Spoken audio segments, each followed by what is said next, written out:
and see so many people I know, and I'm hoping to God that I'll remember your names as well as I remember your faces. But it's just such an inspiration to look out and see all of you together here. And forgive me if I have to do some reading. I don't usually like to read, but you do know that regardless of whether I have to look at the pages or I say it just like this, you know that it came from my heart because nobody else would have written it except me. I'll try not to do too much reading, but just to keep myself on certain.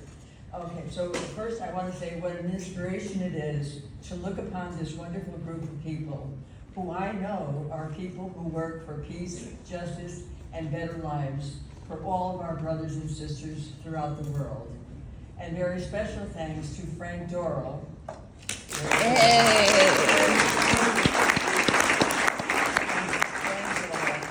For hosting, initiating, and working constantly to get all of us together once more. And you all know, most of you know Frank from the Peace Movement, that you never can get a group together without the help from Frank Dorrell. And when Frank started all this, and I said, Frank, my only worry is that you've got this big hall, and what if only 10 or 15 people come, and they'll be embarrassed, and I won't be embarrassed, because I'm glad, but there might be just 10 or 15 people. And he said, I think there'll be a few more than that. So thank you for being here. So Frank Dorrell, he initiated it, he's the one that inspired it, so to speak. Also to Mark Cole, who is at the red hand table over there. And Mark Cole and his wife, Kate Gale, are the ones that published this book. They've published, I believe, 6 of Blaze's books as well. And they've been after me for years to say, we've got your stuff, Theresa, let's do it. And I've never had the time or energy to do it, but they helped to pull it all together, and I thank Mark for doing it. So thank you one and all, and I want to start. Tell me, that's good, thank you. Thank you. Let me get a little closer. We can adjust. Can you hear it now? Yes. Okay. Okay, I'm trying to be able to read it too. Okay. All right, can you hear me now? Yes. Yes, thank you. Okay, so the title of my No, the mic is somehow the going title in of and my out. speech here today, can you hear it? I'm sorry. Okay. Okay, try that. Okay, the title of my speech is gratitude, because the more that I thought about this event and this gathering, and the more I think about my life at 88 years of age, the more that I feel every day so much gratitude that I just want to talk to you about that. So forgive me again for going back and forth. I hope you'll all indulge me today as I talk about something that is very important to me. At 88 years of age, we have had so many experiences and so many attitudes toward the different aspects of our life. And I find that today one of my greatest needs is the need for gratitude. I find that gratitude is the base of everything that I do that is helpful to me. Like many of us in this room, if not most of us, I have a lot of anxiety about what is happening in the world, as well as in our own daily lives. So as things get harder and harder in both areas, we have to stop more often and think, what am I grateful for? So that we can then have the strength to keep on going. Excuse me. You'll get this down, don't worry. When I look back Put on that my cord own... back where it was, please. Maybe wrap it around the stem. Yeah, there you go. Okay, that gets in the way in a way. No, that's fine. When I look back at my own life of 88 years, I remember some of the things that I'm grateful for. And the first one, of course, is that I was born to my parents, Martin and Winifred Killeen. The thing I love most about my parents and appreciate most, and that I'm grateful for to this day, is their incredible kindness. I felt that neither of them had a mean bone in their body. It doesn't mean that they were perfect, no one is, but they were so kind that I think that's been the prevalence in my life, their kindness. They weren't political, they were not highly educated people, but they were always kind and caring about other people, and that's it. They were always caring, always there. So I had a childhood where I grew up in that kind of a spirit.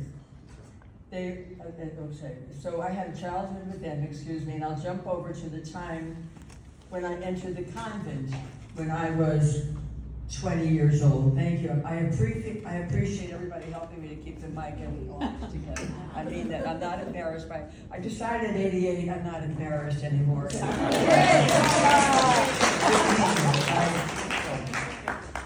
I use it as an excuse all the time.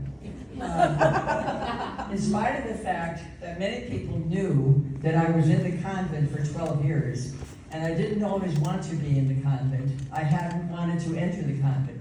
I didn't want to stay in the convent, but I did because I felt that God was calling me, and that was my vocation, and I kept to it. So I'm not at all sorry for those 12 years, because there I learned something new about kindness. I was with a community of people, most of whom were very kind and caring, and all of us, I believe, in this room would believe that we felt that we were put on this earth to make the world a better place. And in the Our Father it says, "Your will be done on earth as it is in heaven." So even if you don't believe in God or heaven or anything like that, I do know that you believe in making the earth a better place to live in. And that's what we have in common here today. I think that's what unites all of us here today, along many other lines. So I do believe in that, and I think that at Maryknoll, I learned much more about the world, about people of all different countries and ethnic groups, and all the things that we should know about one another. I learned so much during that time about not only experiencing and seeing what was going on in the whole world, but also learning to care about it. And that again is where we are all united here. Like, what role do I have? What is it to me that what's happening over there in Gaza, for example, and wherever? It was everything to me, and it was everything to the majority of the people that I lived with in the convent. And so the dedication and commitment to making the world a better place, I learned this, it strengthened for me while I was in the convent.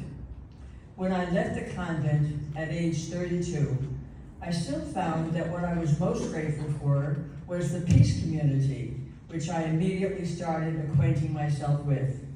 And as I did that, I began realizing that it was the same motivation that all these people that I was working with had. And they were trying so hard to make the world a better place, that whether or not they believed the same way that I had started, we were all trying to make the world a better place. And we were motivated to do that, and we were given the courage to do that and stay with it. I'm grateful that I had that motivation and that I was able to be part of a peace movement, which has the same motivation, and I still have that to this day. And I'm so grateful for the peace movement then and now. So then during this peace movement time, guess what? I also met Theresa Bonpane. Yay! So how could I not be totally grateful for that experience? Little did I know I would meet, when I left the convent, little did I know I would meet anyone so perfect for me after I left the convent. And Blaise and I both felt that we were not sure we would ever meet anyone that we would really want to spend the rest of our lives with. But we did. And we spent 50 years together. And I can't tell you how entirely grateful I am for that. And also the fact that even today, Blaise is still very, very much a part of my life. Very much, and a part of our lives. I'm with him every day in one way or another, it seems, and I'm so grateful for the life we had together and for all of the inspiration I still get from Blaise, even to this day. I'm grateful for that. After Blaise and I got married, Colleen came along, and Colleen will stand up for a moment. Just a little bit. Colleen came back later, Blaze Martin. And who would have thought that we would have had this wonderful experience of two beautiful children, and that they are now enriching our lives and teaching us so many things that we never knew before. So they're here. I think in many ways, our active lives were very difficult for them, although we tried our best to be good parents as well as good political activists. And whatever else we were doing, and they did survive beautifully. They're both here with us today, and I'd like to ask them to stand up for a moment, which I guess I already did. Okay. And that's some of my gratitude. But now I want to go into a little bit more about the things I'm grateful for on an everyday level. And I think something that we, particularly those of us who are moving along in years, that as we get older and more people are dying that we've known and are not doing well in one form or another, but we still have all those memories, all of those enriching days with them, and also be grateful for all those that we still have with us and the peace movement and in all the other areas of our lives. And again, that makes me grateful to see all of you here today, because I know you're not only here today, but you're here because you're part of caring about making a better world. So I'm always grateful that I have a peace movement. When things are happening as they are today in the world, which are horrendous, as we know, that are so horrendous, that we know we have people out there fighting for peace, fighting for justice, fighting for equality, and that I'm so grateful for as well. I think gratitude for me conflates in some way, if that's the correct word. I think that it is with wonder and with faith, and why I say that I feel, since I have become a part of the peace movement and have become so aware of the world and its needs, I have also become aware of the wonder of so many things about creation that are so amazingly beautiful and wonderful. And people say, well, do you still believe in God? Do I? Yes, I do. I work at believing in God. I still say, I believe in God, help my unbelief, because you're always working on that part. So I do, and I'm grateful for that, and I think wonder and faith and peacefulness do conflate in many ways.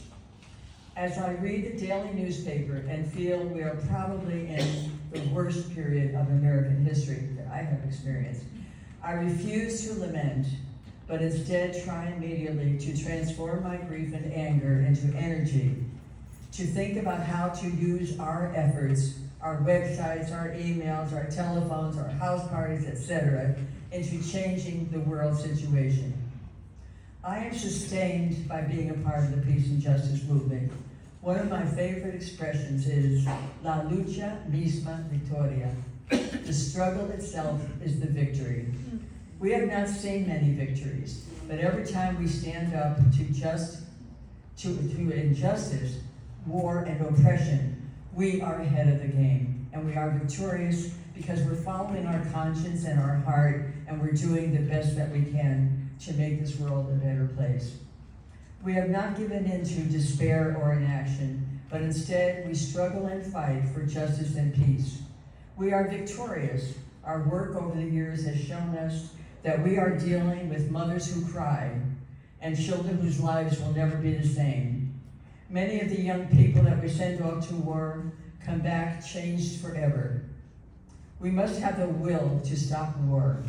When you see the tears and stories of the mothers of the martyrs, you realize that there should be no more victims. Another permanent part of our work, which points to the path to peace, is the saying, don't mourn, organize, Joe Hill. All in all, a lot has been accomplished. Maybe the results weren't and never will be all that we want them to be, but what's the alternative? I decided long ago that my spirituality was not as a Catholic, but as a person who tries to make this world a better place. I really feel that if there is a God, I'm going to get along with him or her just fine.